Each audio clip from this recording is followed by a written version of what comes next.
Hey guys, I wanted to show you something.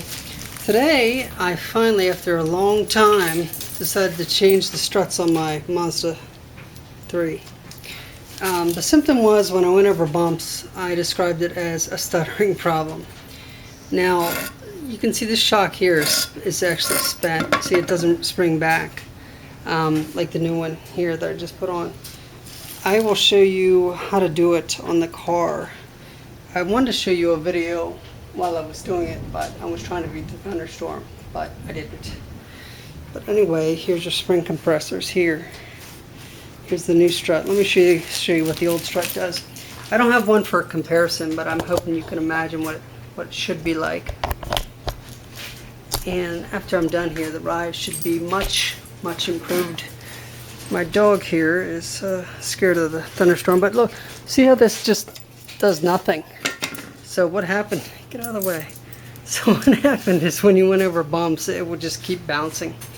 The strut didn't actually dampen the bump like it should, but hopefully it'll stop raining in a little while, and I'll put this back on and I'll show you what to do on the other side. Okay, here I am on the other side. I'm about to do this strut. So let me show you the tools I have. Yesterday was really disorganized. Today I hope to do a little better. That's my torque wrench, and I'm just using that as something that has a lot of leverage. I've jacked it up, and what I'm going to do is put one of these braces underneath the lower control arm. Here's the tools I'm going to use. Let me go over a little bit of what I intend to do. Okay, the first thing I'm going to do is I'm going to take this off. This is the brake line separates from this mount here. It's got a little spring clip in there. You just pop it right out. On this side is just a bracket that holds the anti-lock braking sensor, but on the back of it is a sway. This goes to the sway arm. So this has to come off, and this comes off. And what I did yesterday on this nut is I used my big torque wrench to loosen it. Then once I get it loose, you can see that it's got a hole in the center, and what that hole is it's an Allen wrench fitting. And once you get that to a certain looseness, I'm going to stick this in there and then use a box end wrench to get that off. This will hold the stud from turning. The reason that turns is because there's a joint back there. It's a ball joint. So the rod comes through, there's a ball. So let's see, how am I going to do this? I'm going to take the brake line off. I'm going to take this bracket off. From that point, I'm going to go up here and loosen these 3 bolts. Just loosen them, not take them off. Then I'm going to take this bolt out here. Now this bolt actually goes through a slot and holds the strut into this upper control arm here that leads to the rotor. So once I get that off, I'm going to use this spring compressors you saw yesterday to compress these suspension springs down so that I can pull the springs and the strut apart. And the way I do that is by taking this nut off here, and you can see a hole in there too, and that's for an Allen wrench. And then I switch in the new strut, so I'll show you how to do that. Okay, let me show you what I'm doing here. That spring clip actually has a slot here, but there's nothing really to pry on. So what I did is I put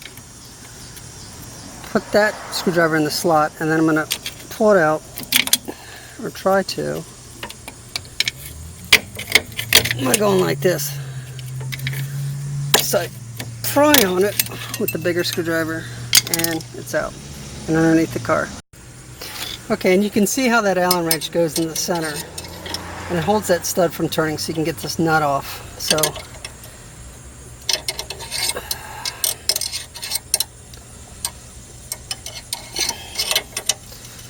what you do is you just hold this Allen wrench and you just turn it off like that until it comes all the way off. Okay, I want to show you something. Now, you can see that this control arm or sway arm assembly is under pressure. You see how the bolt looks like this is higher than that? So I can't get that nut, I can't get that bolt out of there right now because it's under pressure. So what I'm going to do is I put my jack underneath the control assembly, and I'm going to crank this up until that stud there is level. And once it's level, I'll be able to pull it out. I'll show you. Okay, now watch what happens as I jack up on that control assembly. You'll start to see how it became level there? Look at that, it comes right out. So, now that I have that out of there, I can unjack the control arm assembly all the way. And I need it down because I'm going to take this bolt out right here, and then I'm going to use a hammer. This shock tower, or this strut, MacPherson strut, is still going to be bolted in with those 3 bolts.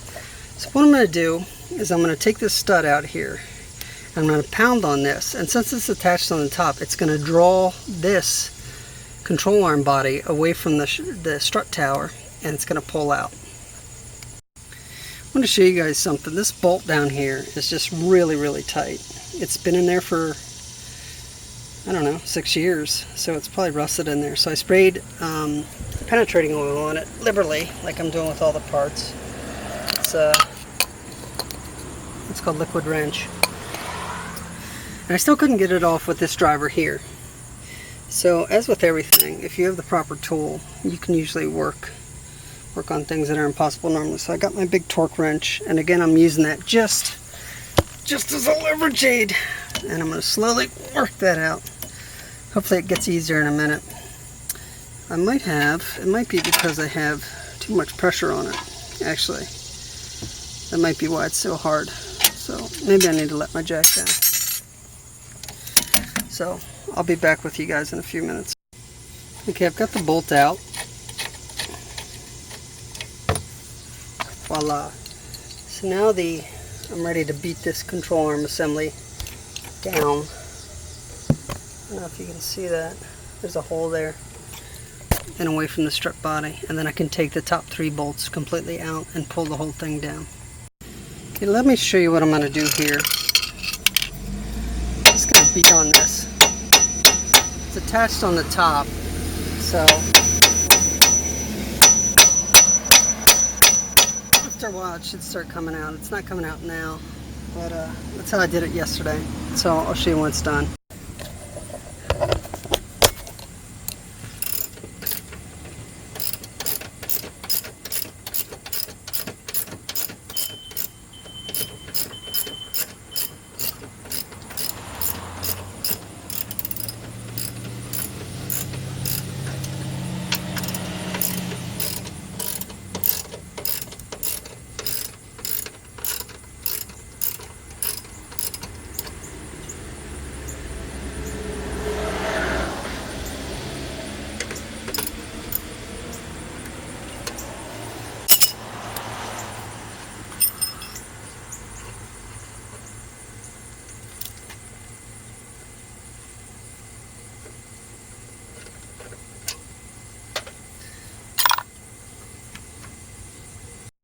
Okay, I was able to beat the upper control arm off the strut tower. See, I beat this up a little bit on this control arm. By rights, I probably should have put a block of something there before I started beating on it, but to be honest with you, I could really care less. I'm not really concerned about it. So, I'm going to take these 3 bolts out, and I'm going to pull this strut out of here, and I'm going to put some penetrating oil in there. By rights, I should probably take some sandpaper and sand the inside to get the rust and stuff off, but I couldn't find any, so I'm not going to worry about it. So once I get the strut out of there, I'll show you how to compress the springs. Okay, I'm going to just leave the camera run for a minute while I do this. Let's see. So you put the bolt in down here, and you just pick a couple coils of springs. You're going to put one of these clamps on each side, and you're going to slowly compress them down so that you can get this plate here at the end off without killing yourself. So let me just show you this real quick.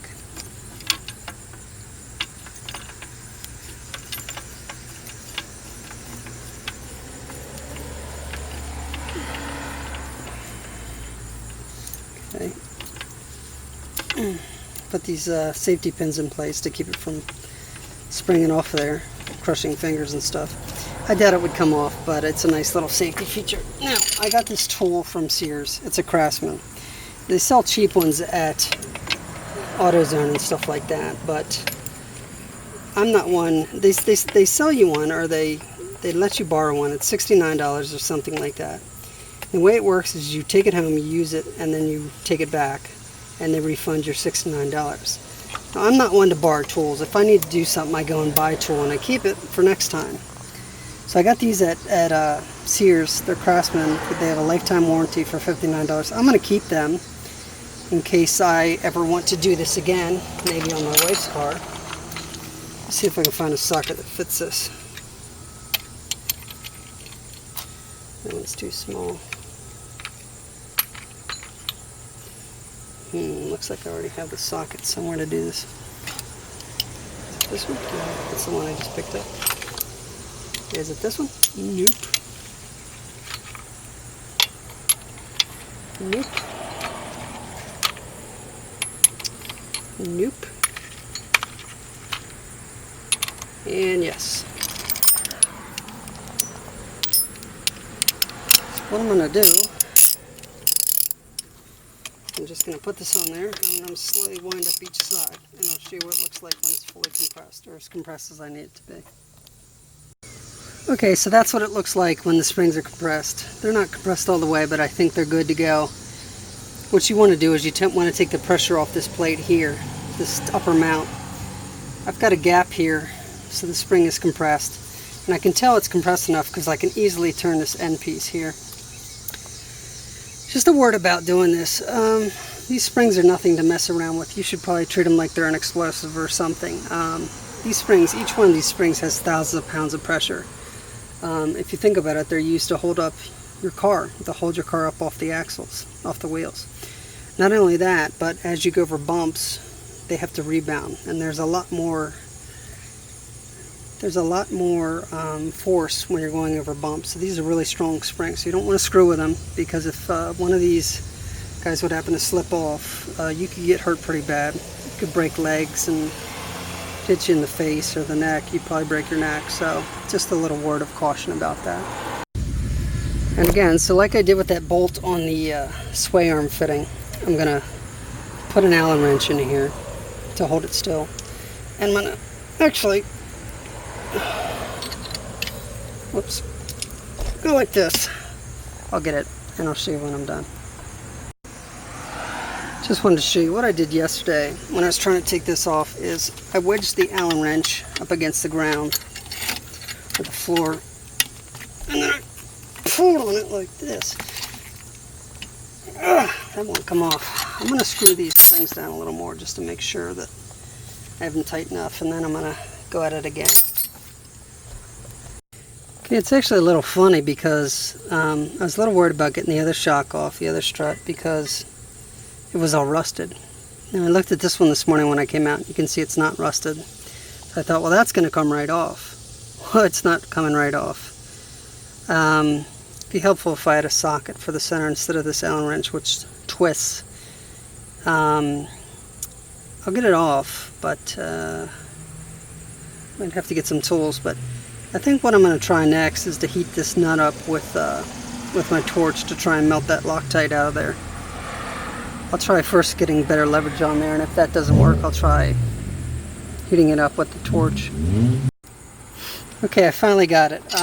What I did is I used this little torch of mine to heat that nut up in hopes of breaking that Loctite, or burning that Loctite up.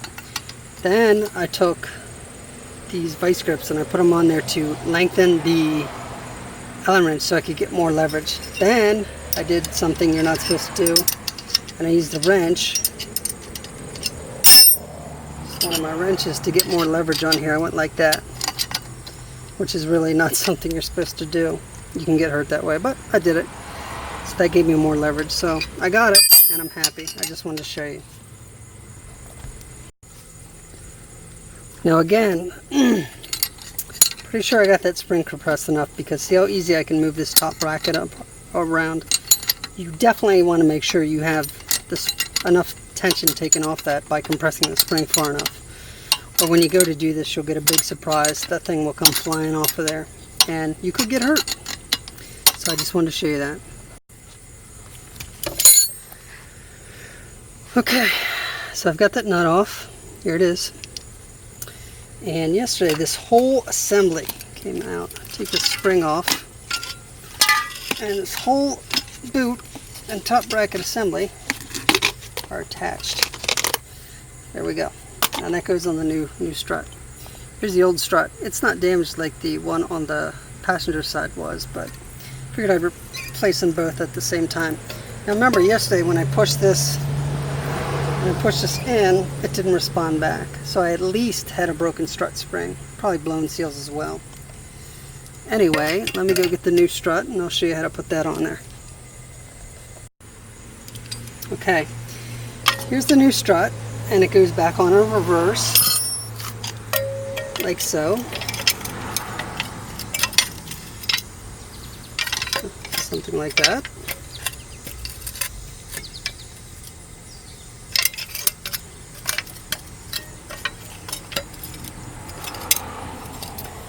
Doesn't matter too much, it'll fix itself.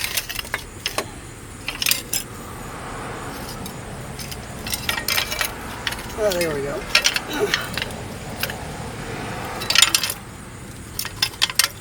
Something like that. And then this boot slides back on there. Now there's a little lip on this plastic piece, and hopefully you can see that there's a little ridge in there. So you want to push this boot all the way until it goes past this ridge, and that boot keeps water and rust and stuff out of there. So it goes like this, and then you're going to bolt that bolt on that I just showed you, that I just took off. Now, FYI, when I bought the new struts, it came with a new nut and washer. However, I like this one better because it's all in one piece, so I'm going to put this one back on there. Looks like this is a lock nut too. It's got plastic at the top. I don't know if the old one is. I kind of assumed that the pressure on the spring kept that nut on there, but I'll have to check it later to make sure it's not coming loose, as I drive the car. So I just wanted to show you that. Now, of course, that nut gets tightened in the reverse order it came off. So you put your Allen wrench in there,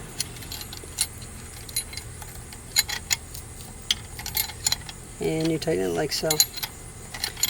And hopefully that nut still locks on there really well. Also, I might have to take the car apart and do all this again. Wouldn't that be fun? Maybe I could do it without taking it off. That would be nice. I think it'll be fine though. So that center nut's tight, and now I'm just going to do this in reverse to get the spring pressure back to where it was. Okay, and there's the strut all put together, new strut.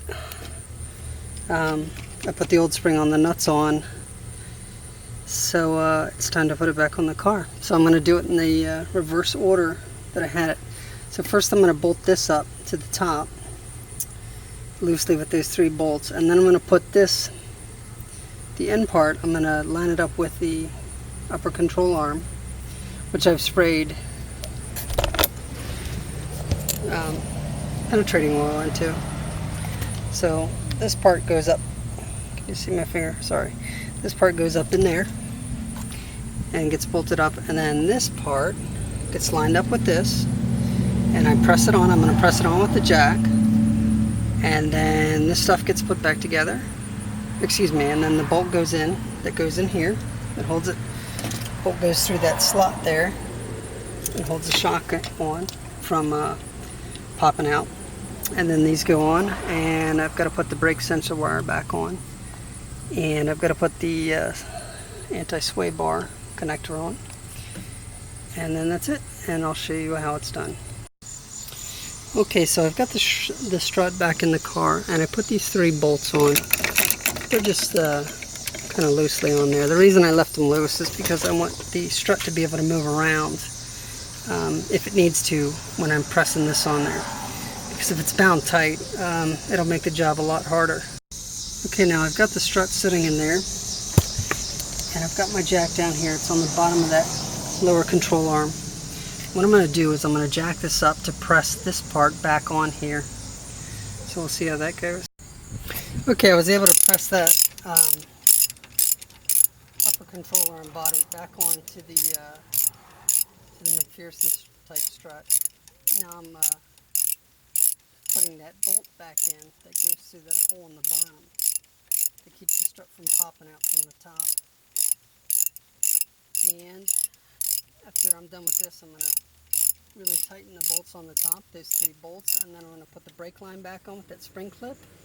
And I'm going to put this sway bar attachment on, and I'm going to hook up the anti-lock brake sensor. What that is, it's a position sensor that lets the car computer know if this rotor is not spinning while the other one is. And that indicates a lock-up situation. So that's what that does. Ugh. Now the spring clip here goes in just like it came off with this part on top. And what you do is you take the brake line and you pull it down like this and you fit it up in there. And then this spring clip is designed to fit on that slot. And what you do is you put it there and you just pound it back in. Voila, the brake line is mounted. So now it's time to put the sway bar fitting back on. And you can see the stud is higher than this hole. So what I'm going to do is I put the jack underneath the whole control arm assembly. And I'm going to jack it up until that hole is even with that sway bar fitting. Voila, that's in. And then this goes on like that, and then you just put that nut on. Where the hell did that nut go? Oh, I found it. Like so. And then of course, to tighten it, you're going to tighten it with the with that Allen wrench again. Okay, now again, I'm going to spray brake parts cleaner on here to get those greasy fingerprint smudges off. But I want to caution you about this brake clean stuff.